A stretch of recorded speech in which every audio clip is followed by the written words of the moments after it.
सैनिक स्कूल 2026 का registration process step by step इस वीडियो में आपको बताऊंगा मैं। इसके बाद एक और वीडियो आएगी जिसमें मैं एक बच्चे का डेमो करके भी दिखाऊंगा रजिस्ट्रेशन।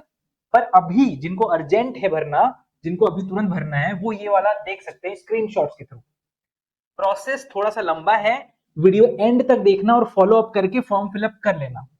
सबसे पहली बात, सबसे गलत काम किया सरकार ने कि आप गूगल पे जाके सर्च करोगे ना एनटीए या एग्जाम्स या सैनिक स्कूल एग्जाम करके, तो आपको मेन वाला वेबसाइट का लिंक नहीं मिलेगा टॉप पे। आपको हर बार पुराना वाला वेबसाइट का लिंक मिलेगा, और ये पुराना वाला आप खोलोगे ना तो उसके अंदर में पिछले साल जो चल रहा था वो सब दिखाएगा और आप कंफ्यूज हो जाओगे उसमें कि कहां पर रजिस्ट्रेशन करना है। तो आपको सबसे पहले तो क्या करना है, इसको टाइप करना है, एग्जाम्स एनटीए सैनिक स्कूल सोसाइटी ही लिखना है, पहला चीज। और अगर ज्यादा कुछ नहीं करना है तो लिंक है डिस्क्रिप्शन में, वहां से डायरेक्ट जा सकते हो। ठीक है, ये सर्च करने के बाद देखो सबसे टॉप पे ये दिख रहा है, इसको क्लिक नहीं करना है, ये नहीं है करेक्ट। करेक्ट वाला आपको मिल रहा है, जैसे मुझे सर्च करने पे सेकंड नंबर पे मिला, हो सकता है आप सर्च करोगे आपको थर्ड फोर्थ नंबर पे मिले। ये है exams.nta.nic.in सैनिक स्कूल सोसाइटी, ये वाले को आपको क्लिक करना है। जैसे इसको क्लिक करोगे ये वाला पेज ओपन हो जाएगा। इसमें नीचे जाओगे तो यहाँ पर लिखा है रजिस्ट्रेशन फॉर AISSE 2026 एग्जामिनेशन, इसको आपको क्लिक करना है। ये क्लिक करते ही ये वाला पेज ओपन होगा। ये पेज में फिर से आपको सेम चीज जो रेड रेड में लिखा है इसको क्लिक करना है, और ये क्लिक करते ही आपके सामने ये पेज आएगा जो कि मेन पेज है। और यहां से आगे का प्रोसेस मैं आपको स्क्रीनशॉट्स के थ्रू पूरा बताता हूं। हम ओपन कर लेते हैं ये स्क्रीनशॉट वाला, ये रहा, देखिए आप यहां तक पहुंच चुके हैं अब। ठीक है, पूरा मैंने स्टेप बाय स्टेप बता दिया कैसे पहुंचना है। अब इसके बाद क्या है, एक तो इसमें है डाउनलोड इन्फॉर्मेशन बुलेटिन, ये 88 पेजेस का पूरा पीडीएफ डाउनलोड हो जाएगा इसको क्लिक करने पे, जिसमें सारे डिटेल्स दिए होंगे सैनिक स्कूल और सैनिक स्कूल के एग्जाम से रिलेटेड। ठीक है, इसको जूम कर देता हूं थोड़ा, ये वाला। और आपको क्लिक कहां पर करना है, ये बीच वाले में न्यू रजिस्ट्रेशन में। इसको क्लिक करते ही क्या होगा, आपके सामने ये पेज ओपन होगा। ठीक है, इसमें लिखा है डाउनलोड डिटेल एडवर्टीजमेंट, ये डाउनलोड करने की जरूरत नहीं है, मैं इसको थोड़ा जूम करके आपको दिखा देता हूं। इसमें बहुत सारा ना डेटा लिखा हुआ है, थोड़ा धुंधला है तो थोड़ा सा आप एडजस्ट करिएगा। जैसे इसमें फीस बता रखी है एग्जाम की और बाकी डिटेल्स है, जो मैं ओवर द टाइम आपको बताता रहूंगा वीडियो के अंदर ही, तो ये आपको पढ़ने की जरूरत नहीं पड़ेगी इतनी सारी लंबी लंबी चीजें। आप इसको सीधा स्किप कर सकते हो, नीचे स्क्रॉल करना और यहाँ पर टिक कर देना कि मैंने ये चीजें पढ़ ली हैं, और यहाँ पर क्लिक हियर टू प्रोसीड करना। जैसे ही क्लिक करोगे तो यहाँ पर से एक नया पेज ओपन होगा। याद रखिएगा अभी आपका रजिस्ट्रेशन का पहला स्टेप चल रहा है, जिसमें आप अभी कैंडिडेट के बारे में डिटेल्स डालेंगे, उनका पर्सनल इंफॉर्मेशन डालेंगे, फोन नंबर ईमेल आईडी डालेंगे। ये पेज ओपन होने के बाद आपको कैंडिडेट के डिटेल्स डालने हैं, उनका नाम, मम्मी का नाम, पापा का नाम, डेट ऑफ बर्थ, जेंडर, ये सारे बच्चे के बारे में, जो कैंडिडेट है उनके बारे में डिटेल्स डालना है। ये सारा डिटेल आप आराम से फिलअप कर सकते हैं। प्रेजेंट एड्रेस जो आपके आधार कार्ड पे अवेलेबल है, आगे चल के आपको बताना पड़ेगा कि आप आधार कार्ड आइडेंटिटी के लिए शो करेंगे, पैन कार्ड शो करेंगे, या कौन सा आईडी कार्ड शो करेंगे। आधार वगैरह जो भी है उसमें आप अपना एड्रेस जो लिखे हैं वो एड्रेस इसमें डाल सकते हैं। यहाँ पर ये आपका देखिए इलेक्ट्रॉनिक कम्युनिकेशन एड्रेस बोला है, यानी कि आपसे सैनिक स्कूल सोसाइटी कांटेक्ट कैसे करेगी उसके डिटेल्स डालना है। ईमेल एड्रेस डालना है, मोबाइल नंबर डालना है, और उसमें ओटीपी आएगा। ओटीपी को फिर अभी नहीं, मतलब आगे चल के ओटीपी आएगा, मैं बताऊंगा कब आएगा। और ईमेल वेरिफिकेशन एकदम लास्ट में होगा, तो वो उस पर बाद में जाएंगे, अभी फिलहाल डिटेल आपको भरने हैं। डिटेल भरने के बाद या तो आप यहाँ पर सेम एज प्रेजेंट एड्रेस डाल सकते हो। क्या होता है ना कि कई बार आपका परमानेंट एड्रेस कहीं और का है और आप आज के टाइम पे 1-2 साल के लिए कहीं और रह रहे हो, तो अगर दोनों अलग अलग हैं तो दोनों अलग अलग आपको फिट डालना पड़ेगा। लेकिन मेजोरिटी लोगों का जो प्रेजेंट एड्रेस है, जहां अभी रह रहे हैं, वो उनका परमानेंट एड्रेस भी है, उनका फिक्स घर है भाई, 10 साल 20 साल से वहीं रह रहे हैं, तो वो सिर्फ इस पर क्लिक कर देंगे तो ऑटोमेटिक जो पहले उन्होंने एड्रेस डाला था वो इसमें भी ऑटोमेटिक सेव हो जाएगा। उसके बाद ये थोड़ा सा इंपॉर्टेंट ध्यान रखिएगा, चूज पासवर्ड। इसमें ना एक रूल है, इसमें रूल क्या है कि आपको एक कैपिटल लेटर डालना पड़ेगा, कैपिटल लेटर डालना पड़ेगा अपने पासवर्ड में, एक कम से कम, और एक कम से कम स्मॉल लेटर डालना पड़ेगा, और एक कम से कम स्पेशल कैरेक्टर डालना पड़ेगा, जैसे कि @ हो गया, हैशटैग हो गया, एक्सक्लेमेशन मार्क हो गया, और एक नंबर कम से कम डालना पड़ेगा, एक नंबर। तो मैं सजेशन देता हूँ, एक इजी सा पासवर्ड आप डाल सकते हो। जैसे मान लो फॉर एग्जांपल मेरा नाम है श्रेष्ठ, तो मैं डाल सकता हूँ कैपिटल SHRESH, फिर मैं डाल दूंगा, और इसके बाद मान लो मैंने नंबर डाल दिया 1 2 3 कुछ भी। तो इसमें देखिए एक कैपिटल भी आ गया, इतने सारे स्मॉल लेटर्स भी आ गए, स्पेशल कैरेक्टर भी आ गया, नंबर भी आ गया। ये रूल है पासवर्ड रखने का, अगर इसके अलावा कुछ भी रखोगे तो वो आगे फॉरवर्ड नहीं होगा, तो आपको बार बार बोलेगा कि पासवर्ड सही से डालिए। ठीक है, तो ये एक पासवर्ड आपको बनाना है, ये परमानेंट आपको याद रखना है पासवर्ड, अगर भूल जाओगे तो आगे दिक्कत होगा। पासवर्ड रीसेट करने के लिए फ्यूचर में यहाँ पर एक सिक्योरिटी क्वेश्चन और आंसर डालना, ताकि कल को आपको पासवर्ड भूल जाते हो तो उसमें पूछेगा कि सिक्योरिटी क्वेश्चन क्या था, और फिर सही आंसर दोगे तो आपको पासवर्ड चेंज करने में मदद मिलेगी, या फिर आप मोबाइल के ओटीपी के थ्रू भी कर सकते हो। तो यहाँ पर ये सबसे पहला स्टेप आप लोगों का कंप्लीट हो जाता है। यहाँ पर आप अपना कैप्चा जो दे रखा है उसको फिलअप कर दीजिएगा और यहाँ पर से आप ओके प्रोसीड कर दीजिएगा। जैसे ये करिएगा तो उसके बाद से नेक्स्ट पेज ये ओपन होगा आपके सामने। अब देखिए ये मेन पेज है। इस मेन पेज में आप लेफ्ट साइड में देख सकते हैं contact details, personal details, identity details, exam details, centre details, qualification detail, additional detail. ये आपको शायद स्क्रीन पे दिख नहीं रहा होगा क्योंकि काफी छोटा सा धुंधला है, पर मैं आपको ये बता दे रहा हूँ कि इस तरीके से ना आपको ये सारे स्टेप दिखेंगे। 8 स्टेप्स हैं टोटल। तो 8 स्टेप में से पहला स्टेप अभी हमने कंप्लीट किया है, इसके बाद 7 और स्टेप्स बचे हैं। तो आप सोचो वीडियो थोड़ी लंबी तो जाएगी, ठीक है, फॉर्म भरने में टाइम भी लगेगा। तो ये जो स्टेट्स हैं देखो ये पहला वाला कंप्लीटेड दिखा रहे हैं यहाँ पर, कंप्लीटेड। तो अब क्या करेंगे अपन, पर्सनल डेटा डिटेल्स पे क्लिक करेंगे, ठीक है। जैसे इसको क्लिक करेंगे ये वाला पेज आपको ओपन हो जाएगा। यहां पर ये बोलेगा कि आपको रिव्यू करना है जो भी आपने अभी पर्सनल डिटेल डाला है, और फिर रिव्यू करके आप ओके करके नेक्स्ट करोगे तो ओटीपी आएगा, ठीक है। तो यहाँ पर आप इसको क्लोज पे क्लिक कर देना, ये जब आएगा ऊपर में आपके, तो ये क्लोज करने के बाद आपके सामने ये पेज दिखाई देगा आपको। ये पेज वही चीज लिखा हुआ है जो आपने अभी फिलअप किया है। जैसे आपने कैंडिडेट का नाम मान लीजिए डब्ल्यू डाला था तो डब्ल्यू आया है, मदर का नेम वाई डाला था तो वाई आया है, जेंडर मेल है तो मेल है। यानी कि जो भी आपने फिलअप किया है वो वापस से आपको दिखा रहा है कंफर्मेशन के लिए कि भाई साहब देख लो आपका नाम सही है कि नहीं, पिता का नाम सही है कि नहीं, माता का नाम सही है कि नहीं, डेट ऑफ बर्थ सही है कि नहीं। ये सब पे आपको टिक करना है एक एक करके। ये ऑलरेडी टिक दिखा रहे हैं यहाँ पर ये आपको टिक करना पड़ेगा जब आप वहां पर फिलअप कर रहे होगे। तो सबको टिक करोगे एक बार, और फिर उसके बाद नीचे आई एग्री में क्लिक करोगे, और फिर प्रोसीड का एक ऑप्शन दिखाई देगा, उसको क्लिक करना है। इसमें दिखाई नहीं दे रहा है बट आपको दिखाई देगा प्रोसीड का ऑप्शन। जैसे क्लिक करोगे तो यहाँ पर लिखाएगा do you wish to submit registration form and get OTP. इसमें यस करना है आपको क्योंकि आपने चेक कर लिया कि आपका डेटा सही है। यस करते ही आपको ओटीपी जाएगा। ओटीपी जाने के बाद आपको ओटीपी उसमें भरना पड़ेगा। तो इसमें ओटीपी का दिख नहीं रहा है बट एक स्क्रीन आएगा ओटीपी भरने वाला, तो उसमें ओटीपी आप डाल दोगे। जैसे ही डालोगे उसके बाद ये वाला पेज खुल जाएगा जिसमें देख सकते हो आप ये लिखा हुआ है एक्टिविटीज एंड एवरीथिंग। इसमें कुछ दिक्कत की बात नहीं, इसमें सिर्फ कंप्लीट एप्लीकेशन फॉर्म पे क्लिक करना। जैसे इसको क्लिक करोगे तो ऑटोमेटिकली क्या होने वाला है, आपके नेक्स्ट स्टेप्स आ जाएंगे। तो पहला स्टेप कॉन्टैक्ट डिटेल्स वाला आपने भर दिया था, अब personal detail, identity detail, exam detail, ये सब सारा डिटेल्स आएगा, ठीक है। तो देखो यहाँ पर तो ये आपने ऑलरेडी भर रखा है, तो ये भर दिया भर दिया भर दिया। इसमें कुछ चीजें ऐसी नई चीजें आएंगी। जैसे जब आपने रजिस्ट्रेशन किया था तो उस टाइम पे आपका एनुअल डेटा, आपका एनुअल इनकम वगैरह नहीं पूछा था, इसमें ये सब पूछेगा, ठीक है। डिटेल्स देख सकते हो आप। इसमें पूछेगा कि आपके फादर की या फैमिली की इनकम कितनी है, आप अगर हैं आप डिफेंस से हैं तो क्या आप असम राइफल्स के पार्ट हैं कि नहीं है। ऐसा कर करके आपको बहुत सारे ऑप्शंस फिलअप करने हैं, और ये फिलअप करने के बाद सेव एंड नेक्स्ट करना है। यानी कि जो भी आपने डेटा डाला है उसको आपने सेव कर दिया, अब आप अगले स्टेप पे जाएंगे। अगले स्टेप में जाने से पहले आपको कंफर्मेशन के लिए पूछेगा, आपको यस दबा देना है।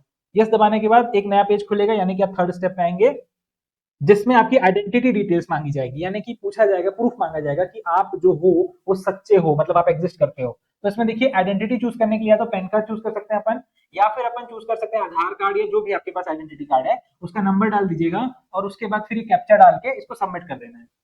याद रखिएगा कि ये बहुत ही सही, जो एग्जैक्ट नंबर है वो अच्छे से लिखना है, इसमें मिस नहीं करना है, कुछ गलत नंबर नहीं डाल देना है।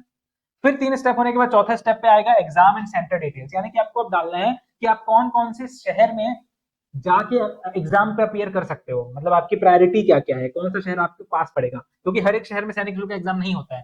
तो ये लोग लिस्ट दे देते हैं कि कौन कौन सा अवेलेबल है। तो आपने यहाँ पर अपने डिटेल्स डाल दिए, जैसे इसने क्लास 9 डाल रखा है, आप अपना क्लास 6 डाल देना। ऐसे करते करते डिटेल्स डालने के बाद देखिए 4 ऑप्शन देंगे, 4 चॉइसेस मिलेगा। 4 चॉइसेस को आप अपना फिल कर सकते हैं। स्टेट आप डालोगे, स्टेट डालने के बाद ऑटोमेटिकली ऑप्शन आ जाएगा कि कौन सा शहर। तो एक ही स्टेट में अगर कई सारे शहर है तो आप वो भी चूज कर सकते हो। जैसे अगर मैं छत्तीसगढ़ में रायपुर और बिलासपुर दोनों है, तो मैं छत्तीसगढ़ पहला वाला चूज करके रायपुर चूज कर दूंगा, दूसरे में फिर छत्तीसगढ़ चूज करके बिलासपुर चूज कर दूंगा।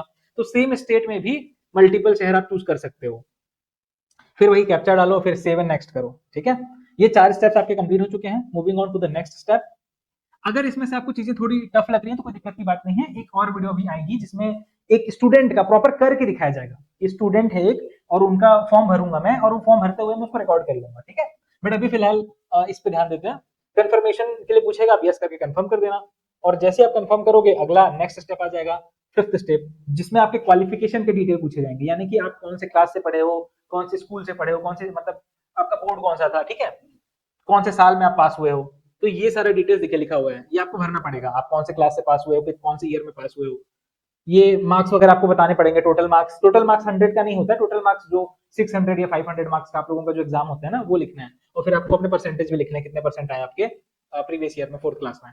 उसके बाद फिर एडिशनल डिटेल्स, नेक्स्ट स्टेप जो आएगा वो आप लोगों का आएगा सेव एंड नेक्स्ट करने के बाद। Additional detail. एडिशनल डिटेल में ज्यादा टाइम वेस्ट नहीं होगा, आपको छोटे मोटे डिटेल डालने, जैसे कि क्या आपने AISSC पहले भी अपीयर किया है, डरने की बात नहीं है, अगर किया है तो फिर से यस लिख दो यहाँ पर, ठीक है, किया है कोई दिक्कत नहीं है, क्योंकि सैनिक स्कूल बोलता है कि आप दे सकते हो एक से ज्यादा बार एग्जाम, बस आपका एज है 10 से 12 के बीच में होना चाहिए, ठीक है। और ये दूसरा ऑप्शन पूछा है कि आर यू द सन और daughter of any permanent staff member of any सैनिक स्कूल, तो ये बताना है कि क्या आपके पेरेंट्स जो है वो परमानेंट मेंबर है क्या किसी सैनिक स्कूल के, क्योंकि अगर आपके पेरेंट्स किसी सैनिक स्कूल के परमानेंट मेंबर हैं तो आपको फ्री ऑफ कॉस्ट में सैनिक स्कूल में एजुकेशन दिया जाता है, ठीक है। हाँ, ये स्टेप सेव एंड नेक्स्ट करेंगे अपन, तो इसके बाद जो है सेकंड लास्ट स्टेप जो आएगा वो थोड़ा सा टफ सा है, थोड़ा सा मेहनत वाला है, और इसमें मेहनत क्या है, आपको फोटो खींचनी पड़ेगी, डॉक्यूमेंट्स डालने पड़ेंगे, उसकी वीडियो जो है वो लिंक डिस्क्रिप्शन पे आप लिंक देख सकते हो, जिसमें मैंने लिस्ट ऑफ डॉक्यूमेंट्स दे रखा है कि कौन कौन से डॉक्यूमेंट्स आपको लगेंगे, किस किस फॉर्मेट में लगेंगे, तो वो आप देख सकते हो पहले से प्रिपरेशन के लिए, भरने से पहले। बाकी मैं आपको फिर से बता देता हूं कि आपको अपना फोटो मतलब स्टूडेंट का फोटो डालना पड़ेगा, उसका अंगूठा यानी कि लेफ्ट हैंड याद रखना, लेफ्ट हैंड का थंब का इंप्रेशन उसको पेस्ट करके उसका फोटो डालना पड़ेगा, सिग्नेचर डालना पड़ेगा, सिग्नेचर एक फिक्स कर लो बच्चे का कि भैया आज से तेरे को यही सिग्नेचर मारना है, वो सिग्नेचर डालना है। उसके बाद कैटेगरी सर्टिफिकेट, अगर ST SC OBC है तो, नहीं है तो कुछ मत डालो। डोमिसाइल सर्टिफिकेट कंपलसरी सबको डालना है, निवास प्रमाण पत्र, बर्थ सर्टिफिकेट भी कंपलसरी सबको डालना है। और अगर स्टूडेंट सर्टिफिकेट यानी कि अगर जो स्टूडेंट है वो अगर न्यू सैनिक स्कूल में ऑलरेडी पढ़ रहा है, क्योंकि न्यू सैनिक स्कूल में 6 से पहले भी क्लासेस चलती हैं, तो स्कूल सर्टिफिकेट उन स्टूडेंट्स के लिए है, इन जनरल ज्यादातर बच्चों के लिए ये एप्लीकेबल नहीं होगा, तो कोई टेंशन की बात नहीं, इसको आप छोड़ सकते हो। और यहाँ पर सेव एंड नेक्स्ट पे क्लिक कर देना है।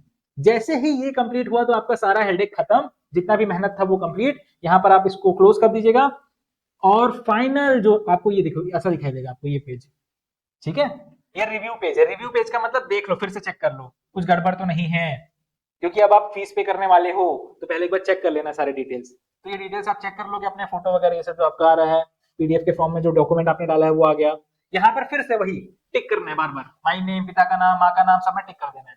सारे टिक होने के बाद आपको एग्री करना है, नेक्स्ट करना है, ठीक है। जैसे ही नेक्स्ट करोगे तो फिर यहाँ पर आपको ये दिखाई देगा कि आपका रजिस्ट्रेशन फॉर्म कंप्लीट हो गया है, एप्लीकेशन फॉर्म कंप्लीट हो गया है, आपका बस फी पेमेंट बचा है और आपका ईमेल आईडी वेरिफिकेशन बचा है। तो आप क्या कर सकते हो, यहाँ पर से ईमेल आईडी वेरिफिकेशन आप यहाँ पर से क्लिक करके कर सकते हो। इसको क्लिक करोगे तो आपका ईमेल आईडी फिर से पूछेगा, या फिर ईमेल आईडी पे डायरेक्टली OTP भेज देगा, और वहां से आपको OTP डाल के ईमेल आईडी को भी वेरीफाई करना है। ये देखिए email ID, registered email ID जो आपने डाला था स्टार्टिंग में, और ये कैप्चा, ठीक है, कैप्चा आपने डाला और सबमिट एंड गेट OTP पे क्लिक किया। जैसे आप करोगे क्लिक तो आपका OTP आएगा ईमेल आईडी पे, उस ईमेल आईडी में से OTP को कॉपी करिए, यहाँ पर डाल दीजिए और वेरीफाई करिए। जैसे ही ये वेरीफाई हो जाता है आपका एक फाइनल स्टेप बच जाता है फीस का। तो अब आप पूरा कंप्लीट कर चुके हैं सारा प्रोसेस। लास्ट में आपकी जो पेंडिंग है, देखिए यहाँ पर जूम करके दिखाऊंगा मैं, तो पेंडिंग में दिखा रहा है आपका फी पेमेंट। तो फी पेमेंट के लिए यहाँ पर एक ऑप्शन आ रहा है पे एग्जामिनेशन फी रुपीज, ठीक है। तो यहाँ पर 1 लिखा है, ये डेमो वाला स्क्रीनशॉट है, तो ये 1 रुपीज का फीस नहीं है। 1 रुपीज में सिर्फ हमारा कोर्स मिलता है सैनिक स्कूल का, ठीक है, जिसका लिंक डिस्क्रिप्शन में है ऐप का, ऐप में जाओ, 1 रुपए में सैनिक स्कूल की पूरी तैयारी करो, कोई हिडन चार्जेस नहीं, कुछ नहीं, बस 1 रुपए का 1 साल की वैलिडिटी के साथ।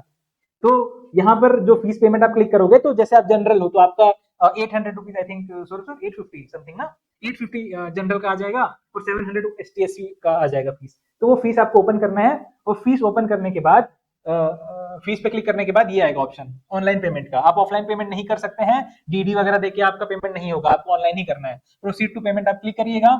जैसे ही क्लिक करिएगा तो आपके पास ये वाला पोर्टल ओपन हो जाएगा। कहाँ गया भाई पोर्टल, हाँ ये रहा। इसमें जैसे यहाँ पर देखिए फी अमाउंट 1 लिखा है ना, 1 नहीं लिखा रहेगा, जितना भी फीस आपका होगा वो लिखा रहेगा। जैसे अगर आप ST SC तो 700 फीस आपकी लिखी रहेगी। यहाँ पर आपको चूज करना है सेलेक्ट पेमेंट प्रोवाइडर, कोई सा भी कर सकते हो, टेंशन की जरूरत नहीं है, आपका बैंक कहीं पर भी हो, HDFC SBI कोई फर्क नहीं पड़ता है, दोनों में से कोई सा एक गेटवे चूज कर लेना, ठीक है। किसी को भी क्लिक कर देना, मान लो मैंने SBI MOPS कर दिया क्लिक, ठीक है। प्रोसीड टू पेमेंट करूंगा मैं, प्रोसीड टू पेमेंट करते ही ये सारे ऑप्शंस मेरे पास ओपन हो जाएंगे। कहाँ गया, प्रोसीड टू पे करते ही हाँ ये आ जाएगा ओपन, ठीक है। और इसमें बोलेगा कि कंफर्म करना है कि आप कैसे पेमेंट करोगे, तो यहाँ पर आपके पास UPI ID के थ्रू या फिर QR कोड के थ्रू का ऑप्शन आएगा, यहाँ पर उसको क्लिक करना है। जैसे मान लो आप QR से करना चाहते हो तो उसको क्लिक करके कंफर्म कर देना। जैसे ही कंफर्म करोगे आपका QR ओपन हो जाएगा, और QR को स्कैन करके आप पेमेंट कर दोगे। जैसे ही पेमेंट कर दोगे, जैसे यहाँ पर QR ओपन हो गया ना, इसको स्कैन किया आपने मान लो, और आपका ओपन हो गया, UPI में आ गया नोटिफिकेशन कि आपको पेमेंट करना है। आपने अपना UPI पासवर्ड डाला और पेमेंट कर दिया आपका 700 या 850 का जो फीस था। जैसे ये कंप्लीट करोगे तो ऐसा कुछ ऑप्शन आएगा, और यहाँ पर एक नीचे ऑप्शन आएगा डाउनलोड कंफर्मेशन पेज, इसको डाउनलोड करके सेव करके रख लेना है अच्छे से कंफर्मेशन पेज को, बहुत इंपॉर्टेंट है, फ्यूचर में काम आएगा, प्रिंट भी करवा के रखोगे तो रख लेना। जैसे इसको क्लिक करोगे कंफर्मेशन पेज कुछ इस टाइप का आएगा कि आपका एप्लीकेशन नंबर लिखा होगा, आपके डिटेल्स लिखे होंगे और लास्ट में देखिए ये लिखा होगा कि आपने पेमेंट कर दिया है, ट्रांजेक्शन कर दिया है। तो इस तरीके से आपका पूरा का पूरा रजिस्ट्रेशन कंप्लीट हो जाएगा। फिर चिल करने का है, और चिल नहीं करने का है तो क्यों नहीं करने का है, क्योंकि आपने गलती से कुछ गलती भर दिया होगा और वो डिटेल चेंज होगा नहीं अब। जैसे मान लो आपने मम्मी का नाम का स्पेलिंग गलत लिख दिया, तो फिर आप क्या करोगे, अब 2 नवंबर का वेट करोगे, 2 नवंबर को करेक्शन विंडो ओपन होगा, करेक्शन विंडो में वापस से लॉगिन करना है उसी वाली वेबसाइट पे जाके जहां से न्यू रजिस्ट्रेशन स्टार्ट किया था हमने, है ना, स्टार्टिंग में मैंने पूरा प्रोसेस बताया था। तो न्यू रजिस्ट्रेशन की जगह पे आपको लॉगिन वाला ऑप्शन दिखेगा, रजिस्ट्रेशन करने के बाद लॉगिन करना है और वहां पर जाकर 2 नवंबर से लेकर 4 नवंबर के बीच में जो भी करेक्शन है वो कर लेना है। इस तरीके से आई थिंक आप लोगों का अगर काम आया कुछ वीडियो तो चैनल सब्सक्राइब कर लो। मिलते हैं अगले वीडियो में। और हाँ, सैनिक स्कूल की प्रिपरेशन करना है तो लिंक डिस्क्रिप्शन में है ऐप का, वहां चले जाओ, ₹1 में प्रिपरेशन कराते हैं। तो आपसे मिलते हैं अगले वीडियो में। टाटा बाय बाय, जय हिंद।